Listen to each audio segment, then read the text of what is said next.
반갑습니다. W 공동체 여러분, 1월 둘째 주 순모임 쉐어링 가이드 영상으로 함께 만나게 되었습니다. 이번 주일 여러분이 함께 나누시게 될 말씀은 마가복음 4장 30절에서 41절까지의 말씀입니다. 오늘 본문은 크게 두 개의 서로 다른 이야기로 구성이 되어 있습니다. 앞부분은 예수님께서 하나님 나라는 어떤 것인가 비유를 들어서 말씀하시는 부분이고요. 또 다른 하나는 예수님께서 제자들과 함께 타고 가시던 배에 풍랑이 일어서 그 풍랑을 잠잠케 하셨던 사건이 일어난 본문입니다. 먼저 첫 번째 단락을 간단하게 좀 말씀을 드리면 예수님께서 하나님의 나라에 대해서 설명을 하실 때 굉장히 자주 사용하셨던 기법 중에 하나가 무엇이었냐면 비유를 사용하시는 거였어요. 마치 하나님 나라는 이런 것과 같다. 그러니까 듣는 사람의 입장에서 가장 익숙하고 그리고 쉽게 이해할 수 있을 만한 사물이나 어떤 상황을 빗대어서 하나님의 나라, 복음에 대해서 설명을 했던 것이죠.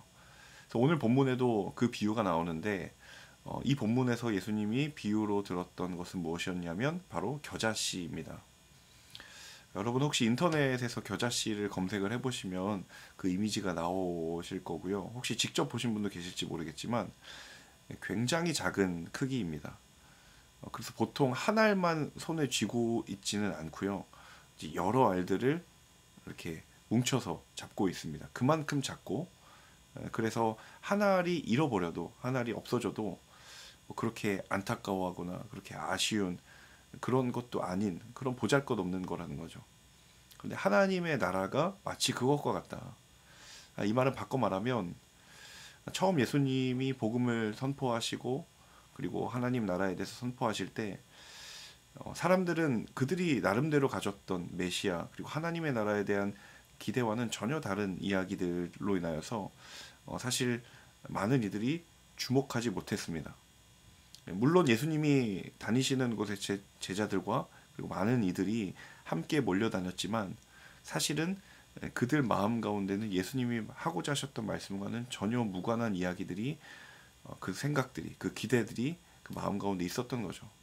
그러니까 정작 예수님이 직접 전하셨고 했던 것 전하고 싶으셨던 그 메시지에는 아무도 관심을 가지고 귀 기울이지 않았다라는 거예요. 마치 그것이 겨자씨의 한 알과 같은 보잘것없는 것과 같았다. 그런데 그 씨앗이 땅에 심기어지면 놀랍도록 엄청난 성장과 열매를 거두게 된다라고 이야기를 하는 거예요. 너무도 보잘것없는 것인데 그게 땅에 심기어지기만 하면 그것이 가지를 맺고 자라서 어느 본문에 공중의 새들이 쉴 만한 그런 엄청난 크기의 나무로 자라게 된다라는 거죠.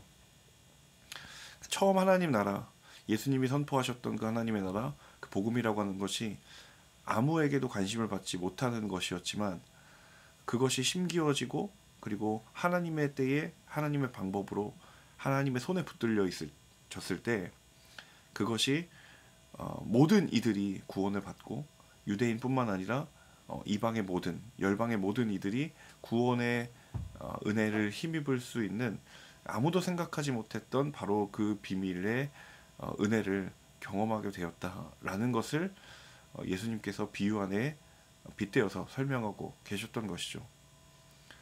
여러분 사실 우리에게 너무도 당연하고 지극히 자연스러운 일이지만 저와 여러분이 오늘 이 시대에서 예수를 알고 또 예배의 자리에 나아갈 수 있는 그 원동력이 과연 어디에 있는가? 과연 2000년 전에 유대인들이 그리고 복음을 전했던 심지어 사도들조차도 과연 이렇게 복음이 선포되고 복음이 전파될 거라고는 누가 과연 상상을 했을까라는 거죠. 그만큼 그 하나님의 나라에 가지고 있는 그 역동성 그리고 그 힘과 능력의 비밀이 분명히 예수님이 선포하셨던 복음 안에 있었다라는 것을 첫 번째 단락에서 예수님께서 설명해주고 있는 것입니다. 자, 그런가 하면 이제 두 번째 단락은 예수님께서 풍랑을 만난 배를 타고 가셨을 때 그 풍랑을 잠잠하게 하셨던 것이죠. 그리고 이제 오늘 본문에 그 모든 풍랑을 잠잠케 하신 이후에 제자들에게 그렇게 반문을 하셨어요. 왜 그렇게 무서워하느냐? 아직도 믿음이 없느냐? 이 이야기를 하고 계신 거죠. 두 번째 이야기는 바로 믿음에 관한 이야기입니다. 분명히 제자들이 예수님과 함께 배를 타고 가셨고 사실 제자들의 모든 믿음의 출발 그리고 믿음의 본질 그리고 믿음의 이유와 기준이 주님이셨어요. 결국 자신의 믿음의 근거가 되는 분과 함께 있었음에도 불구하고 그들이 만난 풍랑과 그리고 파도 앞에 예수님을 잊어버리게 된 것이죠. 그래서 예수님이 제자들에게 왜 믿음이 아직도 없느냐, 어떤 복음서에서는 믿음이 적으냐라고 이야기를 하는데 이 말에 담겨져 있는 하나님의 메시지, 주님의 메시지는 너희의 믿음의 출발 그리고 믿음의 기준과 믿음의 이유가 되는 그 존재가 지금 나 예수인데 나인데 그리고 너희와 내가 함께 있는데 너희는 도대체 어디에 너희의 믿음을 두고 있느냐라는 것이죠. 그러니까 아무리 풍랑이 거세다 할지라도 아무리 파도가 두려운 상황을 만들지라도 그럼에도 불구하고 주님이 우리에게 주신 믿음, 주님이 제자들에게 주신 믿음은 파도를 그리고 풍랑을 이기고도 남을 만한 믿음의 능력이 있다라는 사실을 예수님이 말씀해 주시는 것이죠. 우리 삶 가운데도 풍랑이 없기를 바라지만 사실은 그 풍랑을 없애는 것보다 더 중요한 것은 그 풍랑을 넘어서는 믿음의 크기다라는 것입니다. 그래서 여러분 오늘 이 두 번째 단락에서 과연 나에게 믿음이라는 건 무엇인가? 오늘 이제 예수님의 질문을 통하여서 다시 한번 우리의 믿음의 제자리를 우리의 믿음의 자리를 돌아볼 수 있는 시간이 될 수 있기를 바랍니다. 이제 지난주에 청년부 리더십 컨퍼런스 관계로 순모임을 저희가 쉬었는데요. 이제 올해 첫 순모임인데 또 시작하는 이 발걸음 가운데 말씀으로 인한 은혜와 그리고 그 말씀의 은혜로 인하여서 하나 되는 귀한 주일 순모임이 될 수 있기를 간절히 기도하고 응원하도록 하겠습니다. 감사합니다.